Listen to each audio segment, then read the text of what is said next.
ভারতের প্রেসক্রিপশনের কারণেই উত্তরবঙ্গকে পিছিয়ে রাখা হয়েছে। দিনাজপুরের বীরগঞ্জে এক বিশাল সমাবেশে এমন মন্তব্য করেছেন ঢাকা বিশ্ববিদ্যালয়ের ভিপি ও ছাত্র শিবিরের কেন্দ্রীয় প্রকাশনা সম্পাদক সাদিক কায়েম। শুক্রবার সন্ধ্যায় বীরগঞ্জ পৌর শহরের ঠাকুরগাঁও বাস স্ট্যান্ডে বীরগঞ্জ কাহারোল উন্নয়ন ফোরামের আয়োজনে এই সমাবেশ অনুষ্ঠিত হয়। উপজেলা জামায়াতের আমির কারি আজিজুর রহমানের সভাপতিত্বে ও সেক্রেটারি মঞ্জুরুল ইসলামের সঞ্চালনায় সমাবেশে প্রধান অতিথি হিসেবে বক্তব্য রাখেন দিনাজপুর এক আসনের জামায়াত মনোনীত প্রার্থী মতিউর রহমান। বিশেষ অতিথি ছিলেন ছাত্র শিবিরের কেন্দ্রীয় দপ্তর সম্পাদক সিবগাতুল্লাহ সিবগা। বক্তব্যে সাদিক কায়েম বলেন, জুলাই বিপ্লব তরুণদের হাত ধরেই হয়েছে।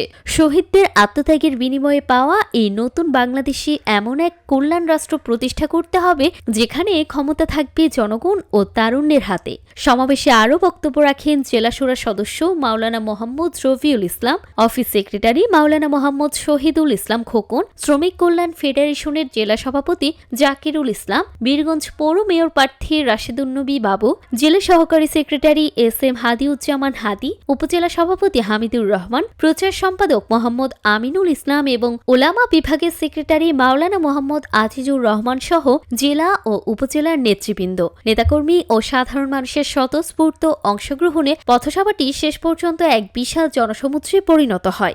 উন্নয়ন করতে চাই, সেই জনপদের ব্যবসায়ীদেরকে নিরাপত্তা দিতে হবে। যদি ব্যবসা বান্ধব একটা পরিবেশ সৃষ্টি করা যায়, তাহলে ওই এলাকার উন্নয়ন তত বেশি ত্বরিত হবে।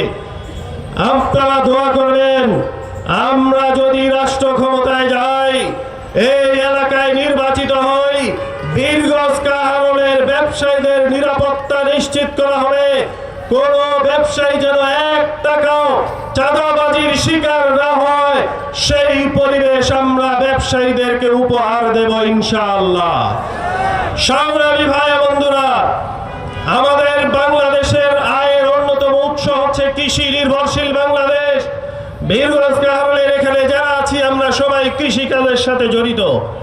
শিক্ষকতা করলেও পাশাপাশি কৃষিকাজ করি, আমরা ব্যবসা করলেও পাশাপাশি আমাদের কৃষিকাজ আছে।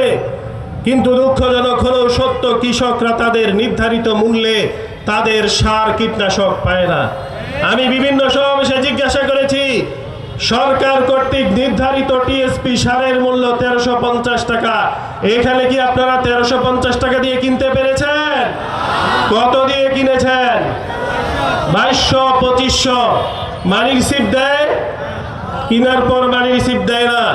তাহলে যদি সারের সংকট থাকে তাহলে তো বেশি টাকা দিলে পাওয়ার কথা না। মূল্য 1350 টাকা, 1000 টাকা বেশি দিলে পাওয়া যাবে, নির্ধারিত মূল্যে পাওয়া যাবে না। এটাকে সংকট বলে না সিন্ডিকেট বলে? আমরা এই সিন্ডিকেট ভেঙে দিতে চাই। যে কৃষকরা শরীর রোদে পুড়ে যায় তখন কাজ করে, বৃষ্টিতে ভিজে যায় তখন কাজ করে, কুয়াশায় যখন রাস্তা দেখা যায় না তখন তারা মাঠে গিয়ে কাজ করে। এত কষ্টের টাকা আমরা কোন সিন্ডিকেটের হাতে তুলে দিতে চাই না। সংগ্রামী ভাই বন্ধুরা, কৃষকরা যেন ন্যায্য মূল্যে দাম পায়, সেই জন্য আমরা বীরগঞ্জ কাহারোলের পণ্যদ্রব্য যেন দেশের বাইরে রপ্তানি করা যায় সেই ব্যবস্থাপনা চালু করব ইনশাআল্লাহ। আপনারা দেখবেন যে আমরা কোনোদিন ক্ষমতায় যাই নাই। ইসলামী ছাত্র শিবিরের প্রথম কেন্দ্রীয় সভাপতি মীর কাশেম আলী, নাম শুনছেন?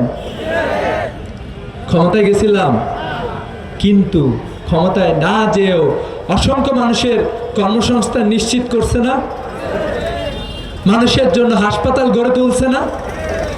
দেখেন, ক্ষমতায় না যেও, রাস্তাঘাটে চাঁদাবাজি না করেও যদি আমরা উন্নয়ন সাধন করতে পারি, যদি কেউ ক্ষমতায় যায় ভালো মানুষ, বাংলাদেশ পরিবর্তিত হয়ে যাবে ইনশাআল্লাহ। আমরা সেটাই মূলত চাই। আপনারা দেখবেন যে বিশ্বের অনেক নেতা আছে যারা দাঁড়িয়ে ঘোষণা করে,